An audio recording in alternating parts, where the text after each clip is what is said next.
हर हर महादेव, ओम नमः शिवाय। दोस्तों, आप सभी लोग जानते हैं कि 7 अगस्त हरियाली तीज का पावन पर्व बुधवार को पड़ रहा है। दोस्तों, यह जो हरियाली तीज है, श्रावण महीने में पड़ने वाली सबसे बड़ी तीज है, क्योंकि यह श्रावण के दिनों में पड़ रही है, जिसका बहुत ही बड़ा और विशेष महत्व होता है। और ऐसा दिन पूरे साल में सिर्फ एक ही बार आता है। और दोस्तों, आप सभी लोग जानते हो कि हरियाली तीज का अगर सबसे बड़ा कोई उपाय है तो वह 108 चावल के दाने वाला उपाय है। तो दोस्तों, इस बुधवार की हरियाली तीज के दिन आप लोगों को इस 108 चावल के दाने वाले उपाय को जरूर करना है। बहुत सारे लोग होंगे जिन लोगों ने इस उपाय को ना किया हो, मतलब पूरा साल निकल गया, उन्होंने किसी भी दिन इस 108 चावल के दाने वाले उपाय को ना किया हो। पर दोस्तों, आपके पास एक आखिरी मौका बचा हुआ है, जो 7 अगस्त बुधवार के दिन। तो इस दिन आप लोगों को इस वाले उपाय को जरूर कर ले है। भले ही आपने पूरे महीने भर इस उपाय को ना किया हो, पर अगर आपने इस श्रावण महीने की हरियाली तीज के दिन अगर इस वाले उपाय को कर लिया, तो आपको इस उपाय को करने का वह फल मिलेगा जिसकी आपने कभी कल्पना भी नहीं करी होगी। इसीलिए आप लोग इस वाले उपाय को एक बार जरूर कर लेना, ताकि आप लोगों के हाथ से यह मौका ना जा सके और आपको इस उपाय को करने का फल मिल सके। दोस्तों, यह उपाय पंडित जी ने अपनी अभी की ही श्री शिव महापुराण की कथा में बताया है, जिस उपाय को आज हम आपको बहुत अच्छे से समझाने वाले हैं। इस वीडियो को देखने के बाद इस उपाय को समझने के लिए आपको कोई और वीडियो को देखने की जरूरत नहीं पड़ेगी। तो चलिए दोस्तों, उपाय को शुरू करते हैं। देखिए, यह इस श्रावण महीने की बुधवार हरियाली तीज के दिन यह इतना खास होता है, इतना महत्वपूर्ण होता है। देखा गया है कभी कभी बड़े बड़े पूजा पाठ अनुष्ठान से जो मनोकामना पूर्ण नहीं होते, वह श्रावण महीने के दिन एक छोटे से उपाय करने से ही आपकी मनोकामना पूर्ण हो जाती है। और बहुत सारे लोगों ने इस उपाय को किया भी है और उनको इस उपाय को करने का फल भी जरूर मिला है। अगर आप लोग भी इस उपाय को करना चाहते हैं, तो आप इस उपाय को पहले अच्छे से समझ लेना, सुन लेना, उसके बाद करना। आपको इस उपाय का फल जरूर मिलेगा। और इस उपाय को कर लेने से आपके घर में चाहे किसी भी प्रकार की दुख और समस्या क्यों ना चल रही हो, आपको उसका कारण भी नहीं पता है कि भाई यह समस्या किस कारण से चल रही है। उसका कुछ भी कारण हो सकता है, जैसे पितृदोष हो सकता है या किसी भी तरह का मंगल दोष भी हो सकता है। तो इस दिन आप लोगों को यह वाला उपाय कर लेना है। यह एक ऐसा उपाय है जिस उपाय को अगर किसी विशेष दिन पर किया जाए तो भाई उस विशेष दिन का जो है वह तो हमें मिलता ही मिलता है, पर हमने उस दिन पर इस उपाय को किया है तो हमें उससे भी बड़ा फल मिलता है, और फल बहुत जल्दी मिलता है, क्योंकि आप इस उपाय को बहुत ही बड़े और विशेष दिन पर कर रहे हो। तो चलिए अब उपाय के बारे में बात करते हैं। लेकिन उससे पहले आप लोगों को यह जानना आवश्यक है कि आखिर यह उपाय किस समय करना है, किसको करना है और कैसे करना है। तो चलिए हम आगे आपको वीडियो में एक एक करके बता देते हैं। लेकिन उससे पहले अगर आप लोग हमारे चैनल पर पहली बार आए हैं या फिर मेरी आवाज पहली बार सुन रहे हैं, तो हमारे चैनल को सब्सक्राइब जरूर कर लेना और इस वीडियो को लाइक करके कमेंट बॉक्स में श्री शिवाय नमस्तुभ्यम, ओम नम शिवाय जरूर टाइप कर देना। तो दोस्तों, इस 108 चावल के दाने वाले उपाय को हमें इस हरियाली तीज के दिन कैसे करना है, किसको करना है, किस समय करना है और कहां पर करना है, ये सारे सवालों के जवाब आपको इस वीडियो में मिल जाएंगे। और जो ये वीडियो देखेगा भाई, उसको 108 चावल के दाने वाला उपाय जरूर करना चाहिए, क्योंकि इस दिन एक चावल के दाने का भी बहुत ही बड़ा और विशेष महत्व होता है। और जब बात आ जाए 108 चावल के दाने की, तो यह सोने पर सुहागा वाली बात हो जाती है। और यह एक बहुत ही बड़ा उपाय हो जाता है इस बुधवार हरियाली तीज का। तो अब दोस्तों, इस 108 चावल के दाने वाले उपाय को आखिर करना किसको है, सबसे पहले हम लोग वह बात जान लेते हैं। तो देखो, घर की जो बड़ी माताएं बहनें होती हैं, उन माताओं बहनों में से कोई भी एक बड़ी माता बहन इस वाले उपाय को कर सकती है। और दोस्तों, अगर आप चाहें तो अपने घर में से सभी सदस्यों को भी इस उपाय को करवा सकते हैं। अगर किसी व्यक्ति की खुद की कोई मनोकामना है, खुद की कोई दुख और परेशानी है जो कि वह अपने लिए ही करना चाहता है, इस वाले उपाय को तो वह खुद अपने लिए भी कर सकता है। बाकी अगर कोई घर में से ऐसा है जो कि अपने पूरे घर परिवार की सुख और शांति के लिए यह वाला उपाय करना चाहता है, तो भाई वह भी कर सकता है, उसमें भी कोई दिक्कत वाली बात नहीं है। कहने का मतलब यह है कि इस उपाय को हर एक सदस्य भी कर सकता है और पूरे घर परिवार के सदस्य के लिए घर की बड़ी माताओं बहनों में से कोई एक माता बहन भी कर सकती है। माताएं बहनें अगर घर में उपस्थित ना हो या वह यह वाला उपाय ना कर पा रही हो, तो फिर घर का कोई बड़ा सदस्य भी इस 108 चावल के दाने वाले उपाय को कर सकता है, चाहे फिर वह पुरुष ही क्यों ना हो। उसमें कोई भी दिक्कत वाली बात नहीं है। अब दोस्तों, इस 108 चावल के दाने वाले उपाय को हमें करना कहां पर है? हमें इसे शिव जी के मंदिर में जाकर करना है। बहुत सारे लोग प्रश्न करते हैं, हर एक उपाय को करते समय क्या हम इस उपाय को घर पर कर सकते हैं? तो इस वाले उपाय को आप घर पर नहीं कर सकते हो। इस वाले उपाय को करने के लिए आपको शिव जी के मंदिर ही जाना पड़ रहेगा। उसके बाद में दोस्तों, जो अगला प्रश्न निकल कर आता है वह यह आता है इस उपाय को लेकर कि आखिर इस उपाय को हमें किस समय करना है, सुबह के समय करना है कि शाम के समय करना है? तो देखो, इस वाले उपाय को गुरु ही अगर मजबूत नहीं है तो व्यक्ति अपने जीवन में हमेशा धन को लेकर, पैसे को लेकर परेशान रहता है। हल्दी डालकर एक दीपक अगर आप हरियाली अमावस्या के दिन जलाते हैं तो ऐसा समझ लीजिए गुरु ग्रह भी मजबूत हो जाता है। जीवन में बहुत तेजी के साथ आपके घर में, आपके पर्स में, आपकी तिजोरी में पैसा आना भी शुरू हो जाता है। तो चलिए बात कर लेते हैं। सबसे पहला उपाय कौन सा है जो हरियाली अमावस्या के दिन करना है? और पहला उपाय है मनोकामना पूर्ति के लिए।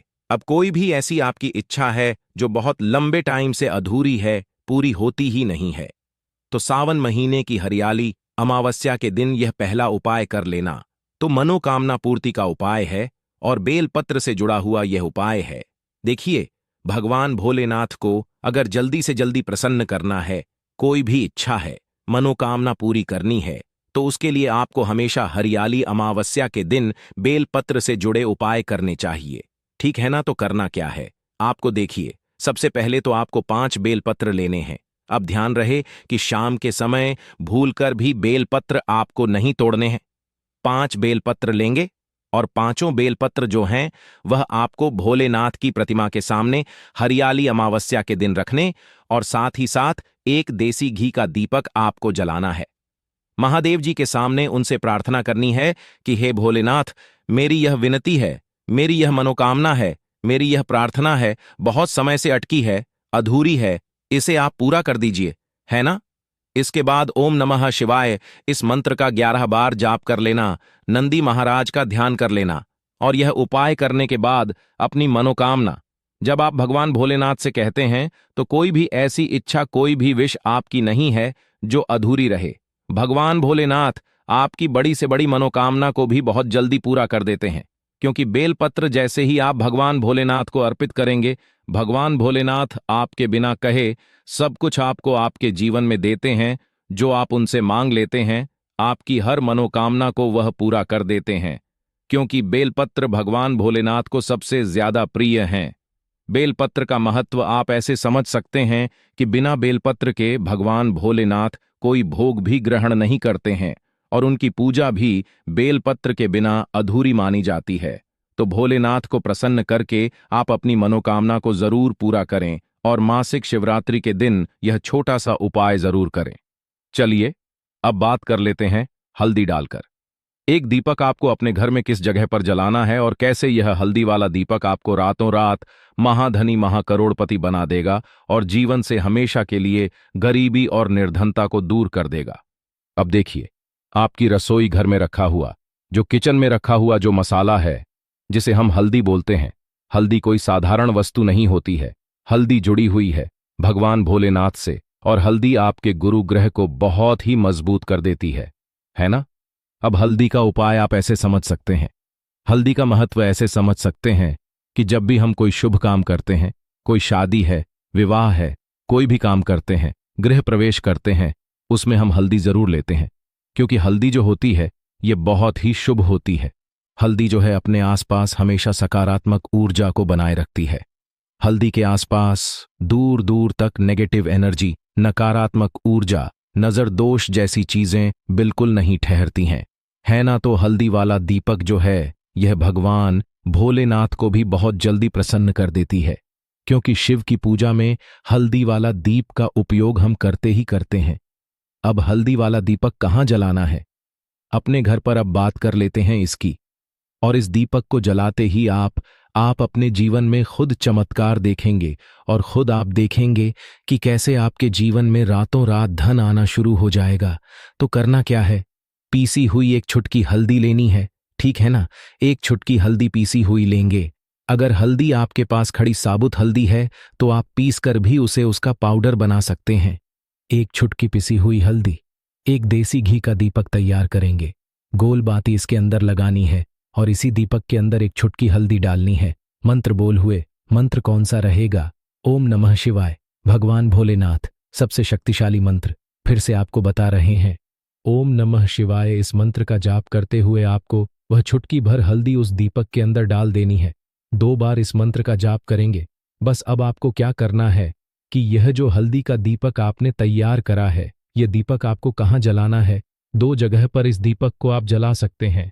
पहला, अगर आपके घर में तुलसी जी का पौधा है, ठीक है ना, क्योंकि इस टाइम पर बहुत सारे लोग हैं जिनके घर में तुलसी जी का पौधा सूख चुका है, तो वह लोग क्या करेंगे उसके लिए भी बताएंगे। अब जिनके घर में तुलसी जी का पौधा है वह तो इस दीपक को तुलसी जी के पौधे के पास लगाएंगे, और जिन लोगों के घर में तुलसी जी का पौधा सूख चुका है वह क्या करेंगे, तो देखिए वह लोग इस दीपक को अपने घर के मंदिर में शाम के समय में लगाएंगे। यह जो दीपक वाला उपाय है, हल्दी वाला दीपक जो आप लगाएंगे अपने घर में, चाहे तुलसी जी के पौधे के पास लगा रहे हैं या फिर घर के मंदिर में लगा रहे हैं, यह उपाय आपको हरियाली अमावस्या के दिन शाम के समय में ही करना है। अब शाम के समय में क्यों? देखिए, जो माँ लक्ष्मी की पूजन हम करते हैं ना, माँ लक्ष्मी का जो पूजन हम करते हैं, हल्दी से जुड़े उपाय करते हैं, उनके लिए पूजा अर्चना करते हैं, तो सीधे भगवान भोलेनाथ आपसे प्रसन्न हो जाती है। अब दीपक के जो जितने भी उपाय होते हैं यह ज्यादातर शाम के ही होते हैं, और तुलसी जी के पौधे के पास एक दीपक हल्दी वाला अगर आप लगा देते हैं तो रातों रात आपका भाग्य का ध्यान रखना है। आपको स्नान तो नहीं करेंगे, आप हाथ मुंह धोकर भी इस वाले उपाय को शाम के समय प्रदोष काल में कर सकते हैं। इसमें कोई दिक्कत वाली बात नहीं है। तो आप अपने उपाय की पूरी सामग्री तैयार करके आपके पास ही में जो आपका शिव मंदिर हो वहां पर पहुंच जाइए। सबसे पहले शिव मंदिर में जाकर आप लोगों को उपाय नहीं करना है, पहले भगवान के दर्शन करना है, भगवान से आशीर्वाद प्राप्त करना है, फिर शिव जी की शिवलिंग के पास में आना है। शिवलिंग के पास में आने के बाद आप जो पूजन सामग्री लेकर आए हुए हैं, जैसे कि सुबह गए हुए होंगे तो 1 लोटा जल, और जो भी पूजन सामग्री लेकर आए हैं आप उनसे भगवान शिव जी की पूजन कीजिए। सबसे पहले तो 1 लोटा जल ही चढ़ेगा, उसके बाद में आपकी पूजन सामग्री चढ़ेगी। उसके बाद में अगर दोस्तों शाम के समय अगर आप इस उपाय को कर रहे हो तो अपने साथ में कम से कम एक जो दीपक है गोल बाती का, जो आप अपने साथ में लेकर गए हो, उस दीपक को मंदिर में जाकर अपनी माचिस से जलाना है और उस दीपक को शिवलिंग के पास में रखना है। ठीक है, इस दीपक को रखने के बाद ही आप लोगों को अपना ये वाला उपाय शुरू करना है, और दीपक को ज्यादा पास में मत रखना, वैसे भी गर्मी पड़ रही है, भगवान शिव जी को आंच नहीं लगनी चाहिए, है ना। तो भाई जैसे ही आपकी पूजा अर्चना हो जाती है आप भगवान शिव जी को प्रसन्न कर लेते हैं। उसके बाद में शिवलिंग के पास ही में आप कहीं पर बैठ जाइए, सामने या आसपास जिस जगह पर आपको बैठना हो वहां पर बैठ जाइए, और अपने वह 108 चावल के दाने अपने सामने निकाल कर रख लीजिए, क्योंकि अब यहां पर उपाय को यहां पर करने की आपको तैयारी करना है। और इस तरीके से जब आप उपाय करेंगे, पूजन सामग्री करने के बाद, पूजन अर्चना करने के बाद, तो आपको उपाय का फल बहुत जल्दी और बहुत बड़ा होकर मिलेगा। तो अपने 108 चावल के दाने अपने सामने निकाल कर रख लेना, और यह जो उपाय है यह आपकी सीधे हाथ की हथेली से होगा, इसलिए इस बात का भी विशेष रूप से ध्यान रखना है। तो सीधे हाथ की हथेली का प्रयोग करके ही आप लोग अपना इस वाले उपाय को करना। अपने सामने जो भी आपकी कागज की पुड्डिया है उसको खोलकर रख लो, या कटोरी है तो भाई उसे अपने सामने रख लो और अपने वह 108 चावल के दाने निकाल लो। ठीक है, उसके बाद में दोस्तों, तो अब आपको क्या करना है कि शिवलिंग आपके सामने होगी, तो आपने वह 108 चावल के दाने एक एक करके आपको शिव जी के शिवलिंग के ऊपर चढ़ाना है। कहां पर चढ़ाना है? शिवलिंग के ऊपर चढ़ाना है और कहीं पर भी नहीं चढ़ाना है। आपको अपने हथेली से तो शिवलिंग के ऊपर चढ़ना है, भले ही फिर वो अपने आप जलाधारी पर गिर जाए या मतलब वहीं पर गिर जाए, उसमें कोई दिक्कत वाली बात नहीं है, पर आप चढ़ाओ शिवलिंग के ऊपर ही। तो आपको क्या करना है, अपना पहला चावल का दाना उठाना है, श्री शिवाय नमस्तुभयम बोलना है और शिवलिंग पर चढ़ देना है। इसी तरीके से दूसरा चावल का दाना उठा है, शिवलिंग पर चढ़ना है और मंत्र बोल देना है, और फिर तीसरा चावल का दाना उठाना है, श्री शिवाय नमस्तुभ्यम बोलना है और चढ़ देना है। इसी प्रकार से आपको पूरे 108 चावल के दाने एक एक करके शिव जी के शिवलिंग के ऊपर चढ़ाना है और भगवान से प्रार्थना करते जाना है। मतलब प्रार्थना तो आपको आखिरी में करना है, पर हर एक चावल के दाने को चढ़ाते समय श्री शिवाय नमस्तुभ्यम जरूर बोलना है। उसके बाद ही मैं ये चावल का दाना शिवलिंग के ऊपर आपको चढ़ाना है। जैसे ही आपके 108 चावल के दाने शिवलिंग के ऊपर 4 हैंच जाते हैं, तो भाई उसके बाद में आपको क्या करना है, भगवान से अपनी मनोकामना बोलना है। मनोकामना भी कब बोलना है, जब आपका 108 चावल का दाना आपके सीधे हाथ की हथेली में हो और आप उसे छड़ने के लिए जा रहे हो। श्री शिवाय नमस्तुभ्यम बोलकर उस आखिरी चावल के दाने को शिवलिंग के ऊपर चढ़ा देना और भगवान से फिर अपनी वह मनोकामना बोल देना, जिस मनोकामना के लिए आप लोग अपना यह वाला उपाय कर रहे हो।